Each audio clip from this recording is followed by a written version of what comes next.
Bismillah wa salatu wa salamu ala rasulillah wa ala alihi wa ashabi ajma'in. Donc aujourd'hui c'est le premier cours Inch'Allah qui sera hebdomadaire, chaque mercredi entre le Maghreb et l'Aïcha. Et on va traiter, Inch'Allah jusqu'à la fin de l'année, l'explication des 40 hadiths al-Nawawiyya.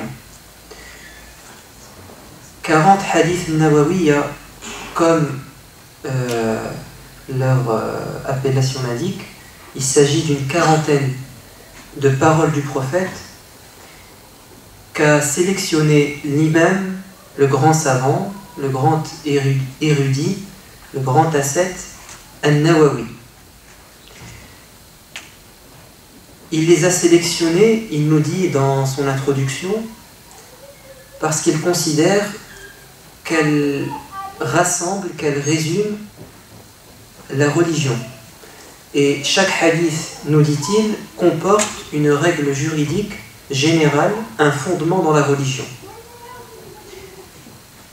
Et il dit dans l'introduction que ce qui l'a motivé à compiler cette quarantaine de hadiths, c'est la volonté bien entendu de plaire à Dieu et d'entrer dans d'être englobé par la parole du prophète qui dit: celui qui va présenter à sa communauté 40 hadiths qui traitent de la religion, alors Dieu le récompensera, Dieu le ressuscitera le jour de la résurrection parmi les savants, les gens bien guidés, les hommes vertueux. Donc en lisant ce hadith, il a voulu en faire partie, et il n'est pas le premier. Lui-même il le dit, il dit que je ne suis pas le premier à avoir compilé une quarantaine de hadiths, 40 hadiths, dans un domaine de la religion. Avant lui, il y a eu beaucoup de savants, mais dit-il, ceux qui m'ont précédé, ils ont choisi des hadiths liés à un domaine précis dans la religion, comme par exemple 40 hadiths autour de l'ascétisme, ou 40 hadiths autour du jihad, 40 hadiths autour de la recherche de la connaissance. Mais lui, il a une autre prétention, c'est 40 hadiths qui résument toute la religion. Donc lui, il va être global et même exhaustif. Et son maître, l'imam Ibn Salah, qu'est-ce qu'il faisait? Il a organisé une assise de manière régulière dans sa mosquée où il expliquait 40 hadiths qui résument la religion. Son maître. Donc il a assisté à cette explication, et lui, qu'est-ce qu'il a fait? Il les a en fait mis par écrit. Et il en a rajouté. Parce que quand on dit une quarantaine ou 40, en fait il y en a 42 ou 43. Donc 40, c'est une quarantaine. Donc il a assisté à l'explication de ces hadiths auprès de son maître, et lui, il les a mis par écrit. Et dit-il, ce sont tous des hadiths authentiques, soit rapportés par le Bukhari et Muslim, soit rapportés par d'autres grands savants, mais dit-il, je m'impose une exigence, c'est de ne rapporter que des hadiths authentiques, dignes d'être pris en considération. Donc on ne peut pas dire que ces 40 hadiths, et bien peut-être qu'il y en a un qui est faible. Non, selon l'imam Nawawi, ils sont tous authentiques. Donc on n'a pas de problème quant à leur authenticité. Et l'imam Nawawi, c'est un très très grand savant. Non seulement il maîtrisait les sciences du hadith, la preuve c'est qu'il a rassemblé 40 hadiths, et il a examiné la chaîne des transmetteurs, et il a dit ce hadith il est authentique. Et vous savez tous qu'il y a son fameux livre que tout le monde connaît, il n'y a pas une mosquée où vous ne trouvez son livre, Riyad Salihin, le jardin des vertueux. Dans toutes les mosquées vous trouvez ce livre. Et bien c'est lui c'est lui qui est derrière la parution de ce livre, puisque c'est lui qui a rassemblé aussi ces hadiths. Donc c'était non seulement un savant des sciences du hadith, mais c'était aussi un savant dans la jurisprudence. dans le droit musulman. Il se réclame de l'école shafi'ite. Vous avez 4 écoles connues en islam, 4 grandes écoles. Celle de l'imam Abu Hanifa, celle de l'imam Malik, celle de l'imam Shafi'i, celle de l'imam Ahmed. Il y en a d'autres, mais eux, ce sont les plus réputés, les plus en vogue aujourd'hui dans le monde. Et bien lui, il se réclame de qui? De l'école de pensée, l'école juridique de l'imam Shafi'i. Et il a son mot à dire, c'est-à-dire qu'il est capable, dans certaines questions, peut-être, de contester son maître, de donner son propre avis. Il a atteint un degré de connaissance dans la religion qui lui permettait parfois d'avoir des avis autonomes, indépendants. Et c'était également, et ça c'est très intéressant, il faut le remarquer, un homme d'une rare piété et d'un grand ascétisme. C'était quelqu'un qui ne s'est jamais marié et il n'a vécu qu'une trentaine d'années. Et ceux qui l'ont côtoyé disaient que c'était un homme qui n'avait aucune attirance pour les plaisirs de ce bas monde. Il ne vivait que pour Dieu et la science. Il s'est totalement dévoué à cette noble tâche. Et il a énormément écrit. Énormément. On dit que si on devait compter les pages de ses livres, c'est comme si depuis sa naissance, il avait écrit chaque jour, je ne sais pas combien de pages. Tellement il a écrit. Et Dieu a mis la bénédiction, baraka, dans sa vie et dans sa postérité. Parce que en une trentaine d'années, il a pu faire ce que rarement ont pu faire d'autres savants. Donc il a vécu peut-être la moitié de la vie d'autres savants et pourtant il les a surpassés. Et c'était quelqu'un qui ne dormait que très peu. Il ne dormait que par épuisement. Donc il était assis sur son bureau, je ne sais pas, et son élève ou son ami disait que quand il dormait c'était par épuisement, il tombait sur son livre et il se réveillait juste après, il reprenait la lecture ou bien l'écriture ou bien l'adoration. Donc c'était quelqu'un de très pieux. Et la preuve que c'était quelqu'un que Dieu a aimé, c'est qu'il a mis, comme on l'a dit, la bénédiction dans ses œuvres. La preuve, c'est qu'on parle de lui encore aujourd'hui, et on étudie son œuvre. Et Riyad Salihin, c'est un classique. Tout le monde le connaît. Dans le monde entier, on sait tous que c'est Riyad Salihin. Donc c'est vraiment quelqu'un à qui Dieu a choisi un destin, etc. Bon, on va commencer par le premier hadith, l'explication du premier hadith. Et c'est pas pour rien qu'ils commencent par ce hadith. D'ailleurs, beaucoup de savants, quand ils commencent leurs livres, leurs œuvres, ils commencent par citer ce hadith, qui met l'accent, vous allez le voir, sur l'une des choses les plus essentielles dans notre religion. C'est ce qui se passe dans le cœur, c'est l'intention. Et ce hadith, dit l'imam Shafi'i, il représente le tiers de la religion. Ce hadith, dans son importance et dans ce qu'il renferme comme enseignement, il représente le tiers de la religion. Et l'imam Ahmed, donc l'élève de l'imam Shafi'i, si ma mémoire ne me trompe pas, c'est lui qui dit que l'islam, la religion, repose sur 3 hadiths fondamentaux. Le premier, c'est celui qu'on va lire aujourd'hui. Le deuxième, c'est le hadith de Aïcha, qui dit tout acte qui n'est pas conforme aux enseignements du prophète, toute innovation est à rejeter. Troisième hadith, c'est celui de An-Nu'man ibn Bashir, qui dit Al-halal bayyin wal-haram bayyin. Le licite est désigné clairement et l'illicite a été clairement cité ou l'a clairement énoncé. Et entre eux, il y a certaines questions divergentes, perturbantes. Pourquoi est-ce que ici on dit que c'est le tiers de la religion? Parce que ici on parle de l'intention. Dans le hadith de Aïcha, on parle des conditions de validité de l'acte en apparence, les actes, parce que pour qu'un acte soit accepté, il faut deux choses. Premièrement, qu'il soit précédé d'une intention pure, sincère, mais pas simplement, mais aussi que l'application de l'acte soit conforme aux enseignements du prophète. Parce que je peux avoir une bonne intention, mais je fais quelque chose d'interdit.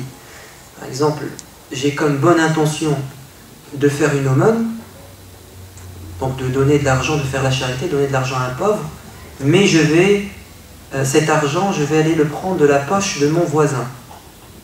Donc j'ai volé de l'argent pour faire une sadaqa. J'ai une bonne intention, mais le moyen n'est pas bon.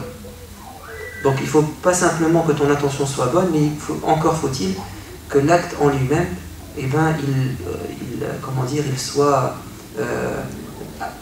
il réponde à certains critères, il soit conforme aux enseignements du prophète. Ce hadith est rapporté par Omar ibn al-Khattab radiyallahu anhu, ce fameux compagnon qui sera le deuxième calife de l'islam pendant une dizaine d'années. Il s'est converti à l'islam tardivement par rapport aux premiers musulmans, quelques années après la révélation. Et vous connaissez, je pense, l'histoire de sa conversion, quand il est sorti un jour de chez lui plein de rage en s'étant promis de mettre fin à la vie du prophète sallallahu alayhi wa sallam. Et en chemin, un homme va le rencontrer et va lui dire: mais qu'est-ce qu'il prend, Omar? Il avait son épée. Il a dit: c'en est fini pour Muhammad, je vais vous débarrasser de lui. Et l'homme va lui dire: tu devrais d'abord t'occuper de ta sœur. Il lui dit: qu'est-ce qu'elle a, ma sœur? Ne sais-tu pas qu'elle s'est convertie à l'islam? Et là il a fait demi-tour, il est parti chez sa sœur. Il commence d'abord par sa famille. Et arrivé à la porte de la maison de sa sœur, il a entendu les versets de Dieu être récités dans sa maison. Et là il est rentré, et il les a pris en flagrant délit d'un crime. Et c'est qu'il récitait la parole de Dieu. Et quand il est entré comme ça, sa sœur a pris le parchemin, elle l'a caché dans ses vêtements. Et Omar va frapper son mari, le mari de sa sœur, son beau-frère, et sa sœur va essayer de le défendre, et il va la frapper avec son poing, et il va la faire saigner. Et quand il va voir qu'il s'était emporté jusqu'à faire saigner sa sœur, il va un peu se calmer. Et il va dire à sa sœur: donne-moi ce parchemin. Elle va lui dire: non, tu ne toucheras que si tu vas te purifier. Va te laver d'abord. Il va aller se laver, il va prendre le parchemin et il va lire la parole de Dieu. Et il va dire: où est Muhammad? Et en fait, il va aller pour se convertir à l'islam. Donc il était parti pour le tuer, mais après l'écoute de la parole de Dieu, la foi est entrée dans son cœur, il va aller chez le prophète. Et je pense, si je ne me trompe pas, Hamza va dire: Ya Rasulallah, Omar arrive, il va dire avec ou sans son épée. Ils vont dire avec son épée. Il va dire: laissez-le, peut-être que Dieu lui veut du bien. Parce que le prophète sallallahu alayhi wa sallam, il avait fait une invocation. Il a dit: Ya Allah, renforce l'islam par soit Omar ibn al-Khattab ou bien Amr ibn Hisham, c'est-à-dire Abu Jahl, Omar ou bien Abu Jahl, parce que c'était deux personnes influentes, importantes, qui, si elles se convertissent à l'islam, assurément l'islam serait renforcé. Et c'est Omar ibn Khattab qui va se convertir à l'islam. Et effectivement, un compagnon dira: la conversion de Omar à l'islam, c'était une bénédiction pour nous, un renforcement pour l'islam. Son exil, la hijra qu'il a faite de la Mecque à Médine, c'était un honneur. Et sa période de califat, son califat pendant 10 ans, c'était une miséricorde pour les musulmans. Et le prophète a dit que la porte de la fitna s'ouvrira.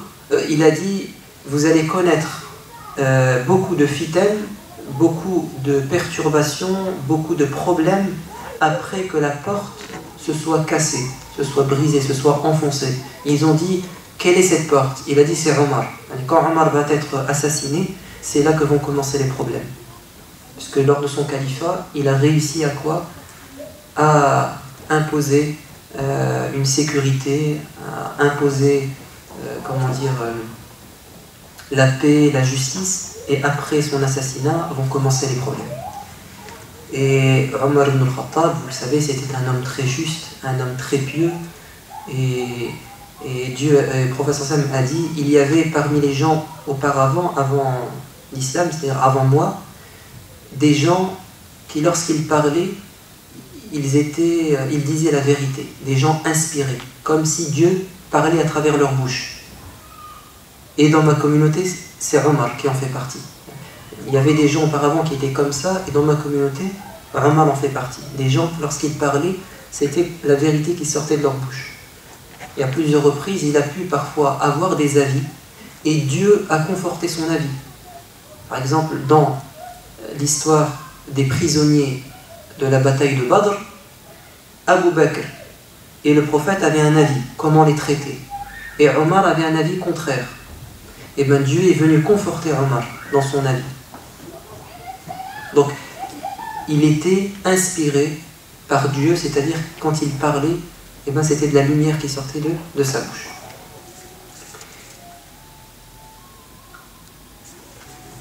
Omar ibn al-Khattab rapporte, il dit, j'ai entendu le prophète sallallahu alayhi wa sallam dire innama al-a'malu bin-niyat ou bin-niyya wa innama likulli imri'in ma nawa.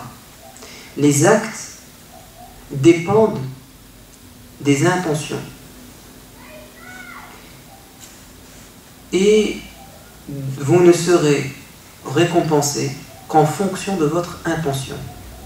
Alors, les actes ne valent ou ne dépendent des intentions, et la récompense sera conforme à votre intention.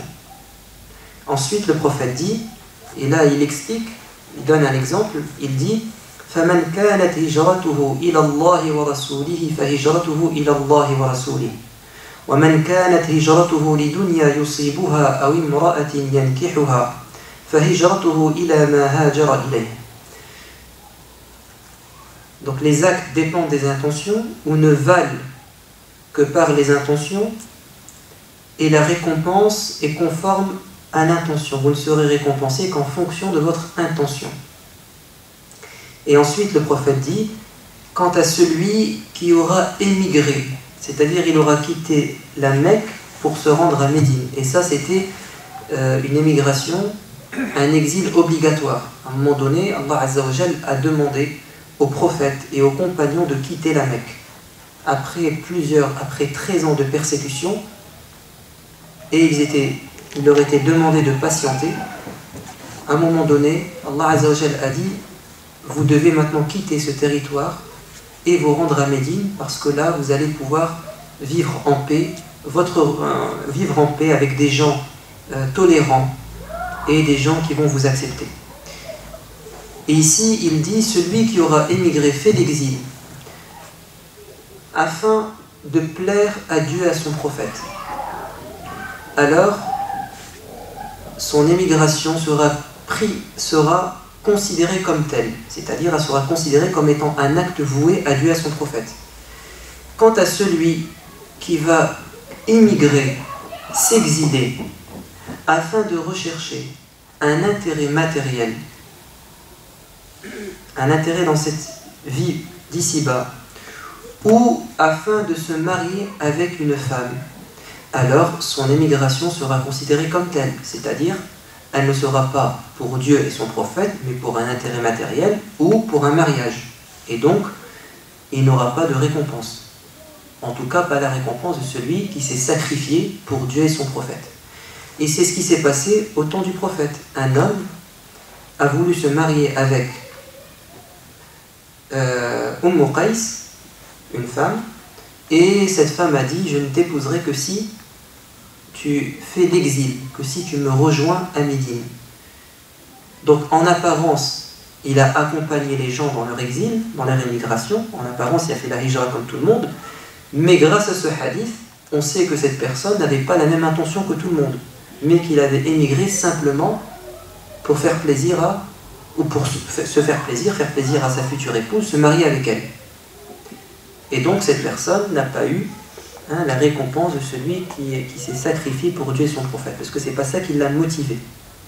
Pourtant, en apparence, il a laissé ses biens, il a accompagné les gens, mais dans le fond, il a une intention différente. L'intention, c'est extrêmement important. Parce que Allah Azza wa Jal dit, le prophète dit dans un hadith authentique, Dieu ne porte pas son regard sur vos corps et vos images, mais son regard est porté sur vos cœurs, donc ce que contiennent vos cœurs, donc votre intention et vos actes. Dieu, ça ne l'intéresse pas de savoir que tu es grand ou petit, blanc ou noir, riche ou pauvre, homme ou femme, arabe ou non arabe. Tout ça, ça n'intéresse pas. Ton corps, c'est pas... Allah Azza wa Jal, il t'a créé comme ça, c'est lui qui l'a choisi. Et c'est pas de ton ressort. Ta condition sociale, même chose. Tout ça, c'est pas important aux yeux de Dieu. Ce qui l'importe, c'est qu'est-ce qui se passe dans ton cœur et surtout, qu'est-ce que tu fais. C'est-à-dire tes actes. Est-ce que ce sont des actes de bien ou des péchés que tu fais? C'est ça qui l'intéresse. Et Allah Azza wa Jal a dit dans Surat al-Mulk, Tabaraka alladhi biyadihi al-mulk wa huwa ala kulli shay'in qadir, alladhi khalaqa al-mawta wal hayata liyabluwakum ayyukum ahsanu amala. Dieu a créé la vie et la mort afin de vous éprouver. Vous êtes sur terre pour être examiné, être testé. Donc je répète le verset, Dieu a créé la vie et la mort afin de savoir qui d'entre vous accomplit de bonnes œuvres. Al-Fudayl ibn Iyad, qui est un savant, un homme pieux, on lui a demandé qu'est-ce que ça veut dire Al-Amal as-Salih. Ici Dieu a dit, je veux voir si vous allez accomplir des actes vertueux. C'est quoi un acte vertueux? Quelque chose que Dieu aime. Il a dit, c'est une bonne intention et un acte conforme à la sunna du prophète. Et c'est exactement ce que dit Dieu à la fin de Surat Al-Kahf quand il dit فَمَنْ كَانَ يَرْجُو لِقَاءَ رَبِّهِ فَلْيَعْمَلْ عَمَلًا صَالِحًا وَلَا يُشْرِكْ بِعِبَادَةِ رَبِّهِ أَحَدًا. Celui qui véritablement espère la rencontre de Dieu, le paradis en fait, alors qu'il accomplisse amalun salih, c'est-à-dire un acte de bien, et qu'il n'ait pas dans son intention qu'il ne soit pas motivé dans cet acte par l'ostentation ou en fait le shirk. Le shirk, c'est très large, c'est-à-dire tu ne fais pas les choses pour Dieu, mais tu les fais soit exclusivement pour les gens, ou tu les fais pour paraître, etc. Donc ici, Allah Azza wa Jal, il a dit, celui qui veut le paradis, il doit à la fois accomplir un acte salih, c'est-à-dire conforme aux enseignements du prophète, et en même temps que son intention ne soit pas l'ostentation, ou le polythéisme, ou l'associationnisme, etc. Et les gens qui ont une bonne intention on peut les répartir en trois catégories. Quand tu accomplis un acte de bien, tu peux être dans l'une de ces trois catégories. Et là, on part de l'intention. Tu accomplis, on va prendre l'exemple de la prière. Tu accomplis la prière, un acte de bien, conforme à la sunna. Maintenant, on s'intéresse à ce qu'il y a dans le cœur. Tu accomplis la prière par peur, c'est-à-dire par crainte de Dieu, par peur d'aller en enfer, par peur de te faire punir. Donc ici, il s'agit de l'adoration du serviteur qui craint son maître. Ça, c'est la première catégorie. Un adorateur qui adore par peur. Peur du châtiment. Deuxième catégorie, un adorateur qui adore son Seigneur, non pas par peur, mais par espoir d'être récompensé. Et ça, c'est l'adoration on va dire, du commerçant, c'est-à-dire celui qui fait quelque chose pour recevoir. Il y a un intérêt. Et c'est possible que tu fasses un acte de bien simplement pour la récompense. C'est pas parce que tu as peur d'aller en enfer, mais c'est parce que tu veux aller au paradis, ou parce qu'on t'a dit si tu fais ça, eh ben, tu auras ça au paradis. Donc tu es motivé par quoi? Par les hasanat, et non pas par la peur d'aller en enfer. Ça, c'est une deuxième forme d'adoration. La troisième forme d'adoration, la première, on a dit, c'est par peur. La deuxième, c'est par espoir de la récompense. La troisième, c'est ni la première ni la deuxième. La troisième, c'est le fait d'adorer Dieu simplement par amour, simplement parce qu'il te l'a demandé, simplement pour faire preuve de gratitude et de soumission. À votre avis, quelle est la meilleure attitude? Celui qui adore son Seigneur par peur de l'enfer, par espoir d'entrer au paradis ou d'avoir une récompense, ou celui qui adore son Seigneur simplement pour lui dire « je t'aime, je te remercie, tu es mon maître et donc j'obéis à ce que tu me dis ». À votre avis? Voilà, c'est logique, hein, et de toute façon on le sait. C'est comme notre relation avec nos parents. Donc, ton papa te dit, ou ta maman te dit, tu dois bien travailler à l'école. D'accord? Soit tu travailles bien à l'école, hein, donc quand tu travailles bien à l'école, c'est parce que tu as peur que ton père ou ta maman te dispute, te punisse, tu n'iras pas en vacances, tu n'auras pas ce cadeau, hein, donc tu as peur de la punition, donc tu travailles bien à l'école simplement pour éviter d'être puni, ou bien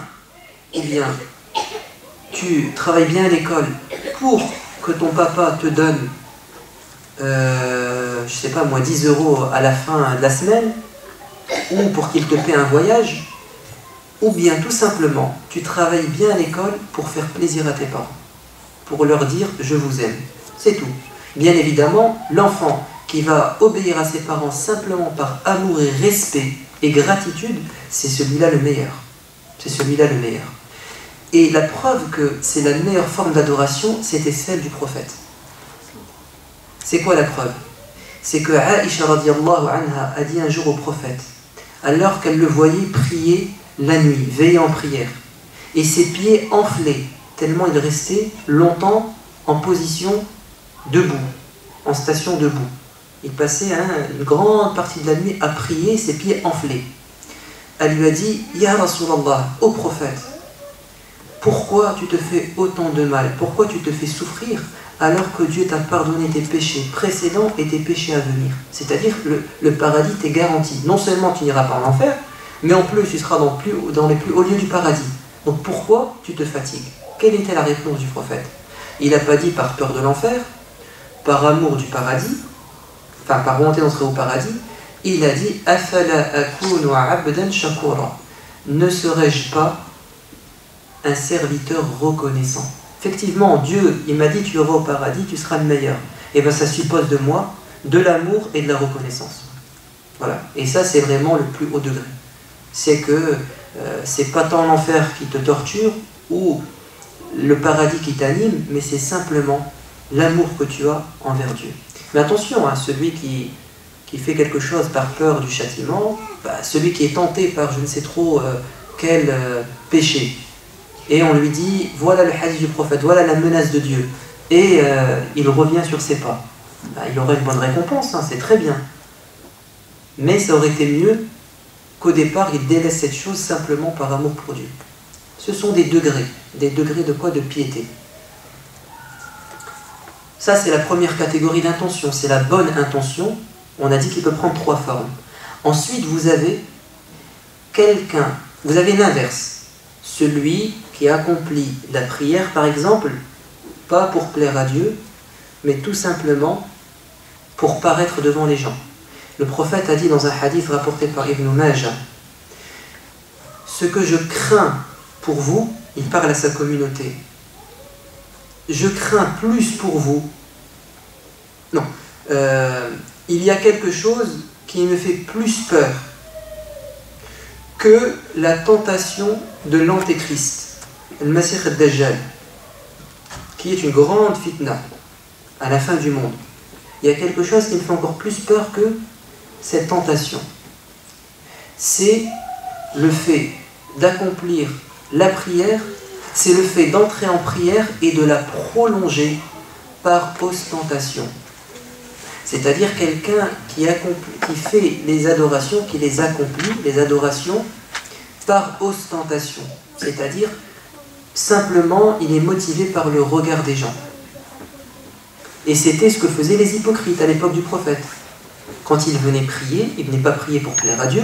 Au contraire, la prière, c'était un calvaire pour eux, mais simplement pour qu'on pense que ce sont des musulmans. Ils ne soient pas montrés du doigt. Que leur fort intérieur ne soit pas dévoilé.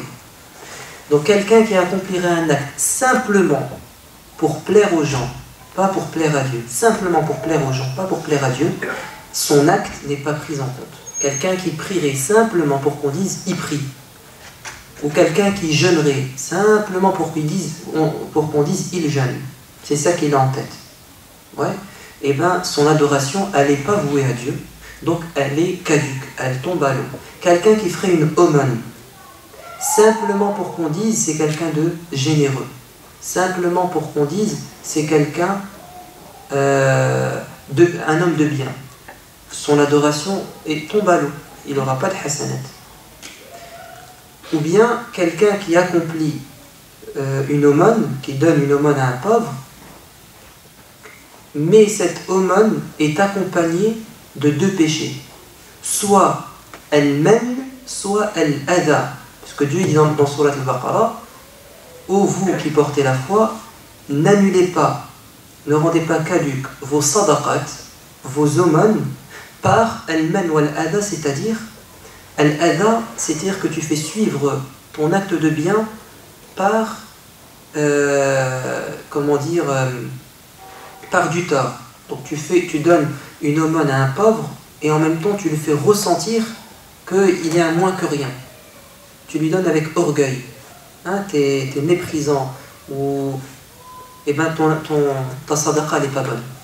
Ou bien tu lui donnes dans le but qu'un jour il te soit redevable et tu lui rappelles sans cesse le bien que tu lui as fait. Comme ça, il est toujours en position inférieure et toi en position supérieure. Ça annule le bien que tu aies pu faire. Donc ton intention, elle n'était pas bonne. Et bien l'acte que tu as fait, il n'était pas pour Dieu, c'était pas pour faire plaisir à Dieu, pour venir en aide à un pauvre parce que Dieu te l'a demandé, mais simplement pour que derrière il y ait un intérêt ou pour lui faire ressentir que tu es supérieur, pour l'humilier. Tout ça, c'est pas bon. Maintenant, il y a une question qui se pose. Si l'intention doit être pure, sincère, vouée à Dieu, est-ce que ton acte tombe à l'eau si tu as une double intention, plaire à Dieu et plaire aux gens? Ça, c'est une bonne question. Je suis venu à la mosquée, pas simplement pour faire la prière, mais aussi pour rencontrer un ami, je lui ai donné rendez-vous à la mosquée. Je ne suis pas simplement venu à la mosquée pour écouter le cours, mais pour passer un bon moment ou tout simplement pour profiter de la convivialité de l'endroit et peut-être boire un thé après. Est-ce que si tu mélanges deux intentions, une vouée à Dieu et une pour un intérêt, est-ce que ton acte tombe à l'eau? Sachez qu'il y a divergence. Certains sont rigoureux et disent ce qui t'est demandé, c'est que tu fasses les choses exclusivement pour Dieu. Et donc là, tu as mélangé, c'est pas bon. La preuve, c'est que le prophète a dit, que Dieu a dit dans un hadith qudsi, Dieu parle dans le... Je suis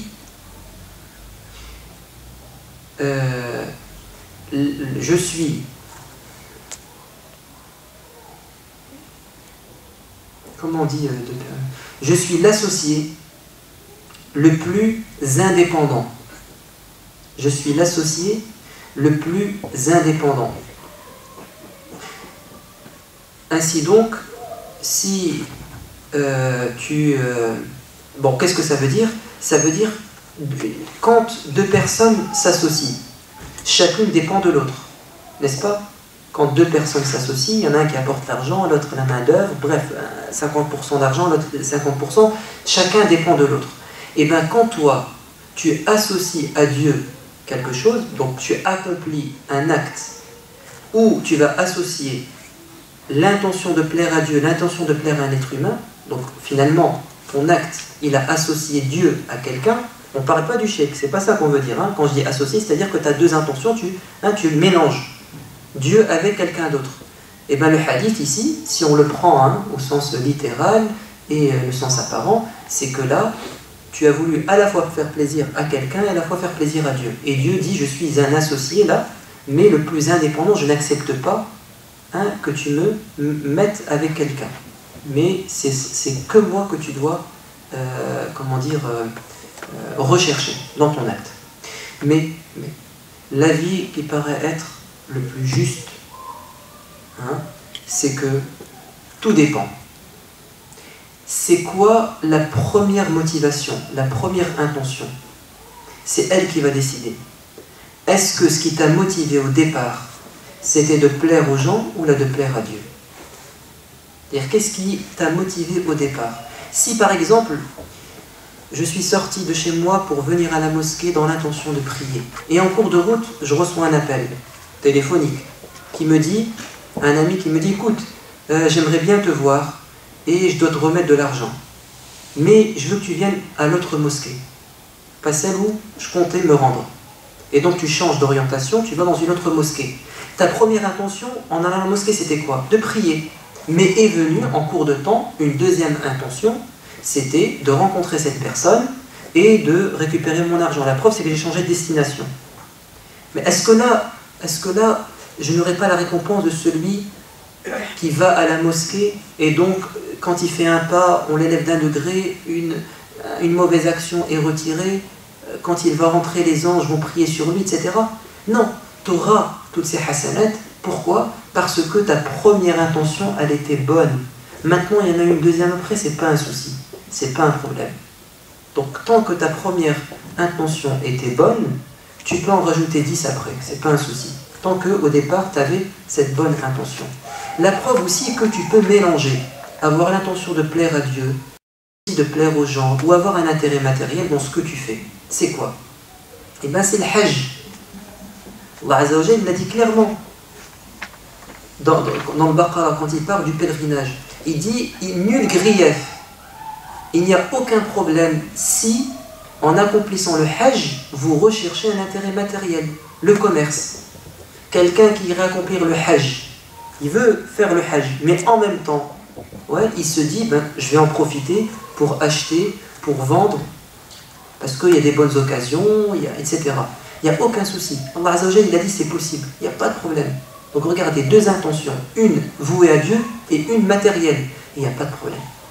Autre chose, deux hommes, deux compagnons, avant d'entrer dans la bataille, ils ont levé les mains au ciel et l'un a dit, Ya Allah, je voudrais rencontrer un ennemi farouche sur le champ de bataille, qu'il me combat et que je le combatte, et je finis par le tuer. L'autre sahabi dit, je finis par le tuer et je prends sa dépouille, je prends son armure, tout ce qu'il y a comme valeur sur lui. Regardez ce qu'il dit. Je voudrais combattre dans ton sentier, rencontrer un ennemi farouche, un guerrier, et je finis par le tuer et prendre sa dépouille. L'autre compagnon dira, quant à moi, Ya Allah, je te demande de rencontrer un guerrier courageux, farouche, on fait un duel et c'est lui qui me tue. Et il me coupe mes oreilles et mon nez. Ainsi, quand tu me rencontreras, quand je te rencontrerai le jour de la résurrection, tu me diras pourquoi on t'a coupé le nez et les oreilles, je te dirai pour te plaire. Et tous les deux leurs invocations ont été exaucées. Le compagnon qui a survécu, il a dit, j'ai vu mon ami, dans l'état qu'il avait espéré, qu'il avait dit dans sa dua. Ici, ce qui nous intéresse, c'est que le premier a dit, je veux combattre, tuer mon adversaire et prendre sa dépouille, c'est-à-dire un intérêt matériel. Il veut prendre l'argent qu'il a sur lui, sa monture, tout ce qu'il y a comme valeur. Et le prophète disait aux compagnons, celui qui tue un ennemi, il lui revient sa dépouille. Donc les compagnons, parfois ils combattaient, ils choisissaient l'ennemi en fonction de quoi? De la richesse qu'il a sur lui. Et c'est pas un souci. Parce que leur première intention en faisant le djihad, c'est combattre l'injustice, c'est plaire à Dieu. Maintenant, derrière un intérêt matériel, c'est pas un souci. C'est pas un problème.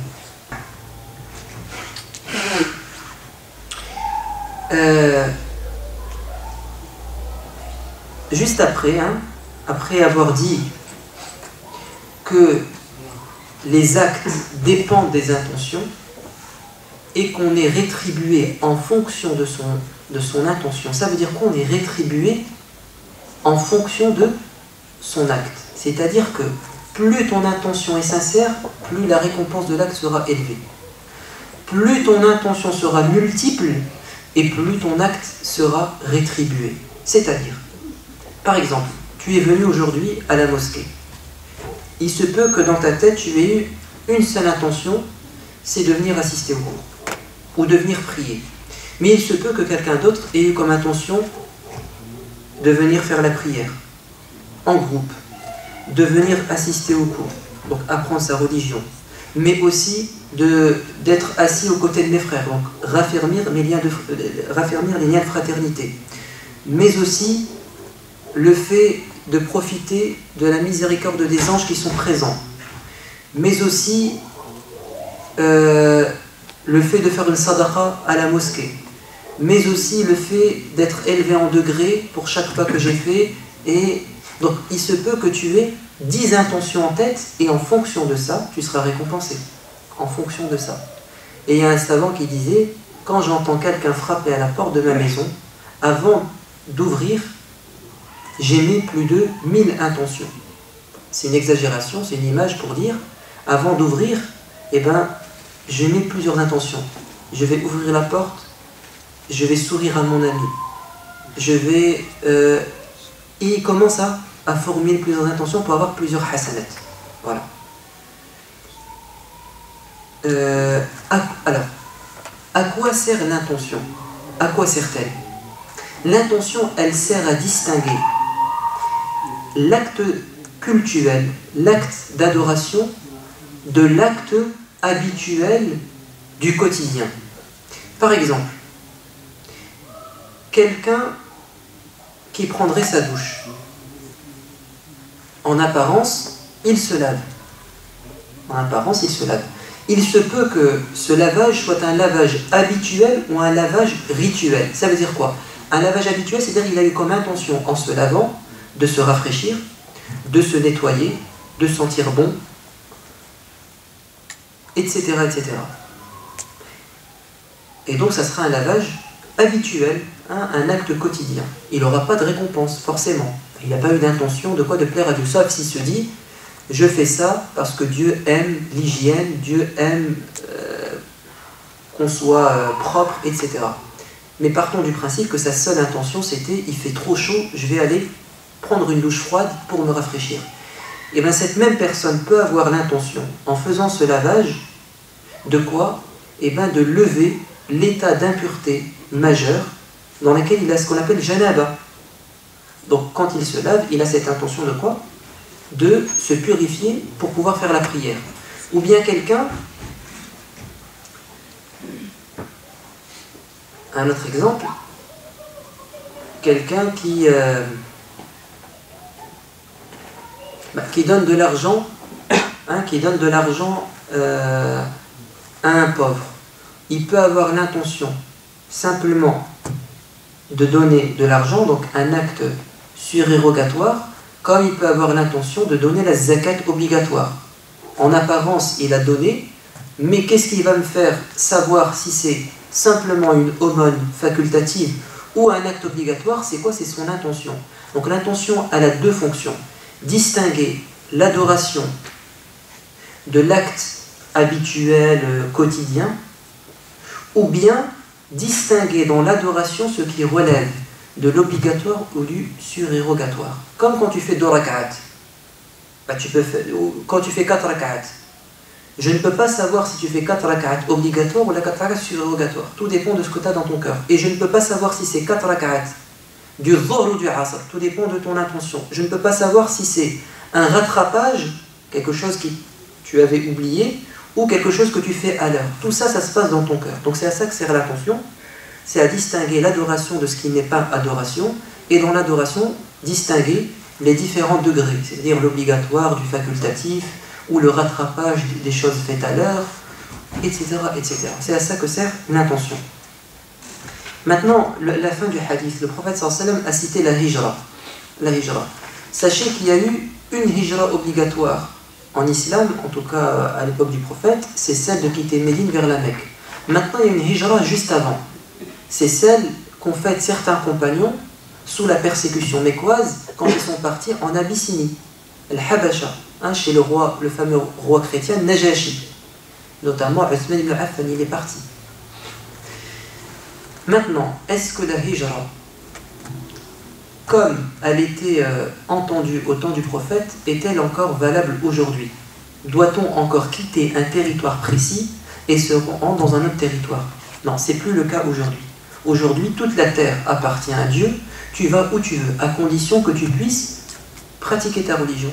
À partir du moment où tu es dans une terre où tu peux pratiquer ta religion, tu peux être un musulman, tu vas où tu veux, tu es libre. On ne peut pas dire qu'il y aura un endroit interdit pour les musulmans ou un endroit autorisé. Tout est ouvert. Toute la terre appartient à Dieu. Et toute la terre est un endroit où on peut se prosterner, comme il est dit dans le hadith. Tu peux te prosterner dans tous les endroits sur terre. Il n'y a pas un endroit où il serait interdit de se prosterner. Donc tout appartient à Dieu. Tu peux faire ta prière où tu veux, tu peux aller où tu veux. Maintenant la question polémique de est-ce que on doit quitter un territoire sous gouvernance, sous autorité non musulmane, ou la population est à majorité non musulmane, ou bien est-ce qu'on a le droit? Sachez que Al-Mawardi, un grand savant, dit que celui qui viendrait à émigrer, quitter un pays musulman pour se rendre dans un pays non musulman, si on peut se permettre ces abus de langage, un pays musulman vers un pays non musulman, il n'a pas le droit de quitter ce pays non musulman si il y est avec sa famille et qu'il peut pratiquer sa religion. Parce que s'il délaisse ce pays où il a pu pratiquer sa religion avec sa famille, eh bien, cette terre va être en fait exempte d'islam. Or, ce qui est demandé aux musulmans, c'est quoi? C'est de faire en sorte que l'islam soit partout. Parce qu'on a la fonction qu'avaient les prophètes, c'est de transmettre notre religion. Donc si notre religion n'a pas été présentée dans un endroit sur terre, on se doit d'y aller pour la présenter aux gens. Parce qu'on considère que c'est une mission. On considère que c'est une mission. Nous avons comme mission d'inviter les gens vers la vérité, c'est-à-dire vers la religion de Dieu. Et donc il faut se rendre partout. C'est ce qu'ont fait les compagnons après la mort du prophète. Ils ont commencé à quoi? À parcourir la terre en long et en large pour permettre aux gens de connaître la vérité. Voilà. Donc selon le Mawardi et d'autres savants, celui qui ici n'a pas le droit de quitter.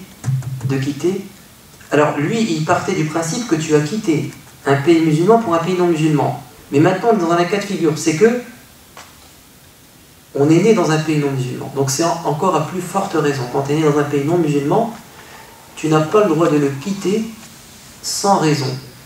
Parce que tu as une mission, c'est que là où tu te trouves, tu dois être à l'exemple du prophète pour que les gens n'aient pas d'excuses le jour de la résurrection quand Dieu va leur dire « Pourquoi n'avez-vous pas répondu à mon appel ?»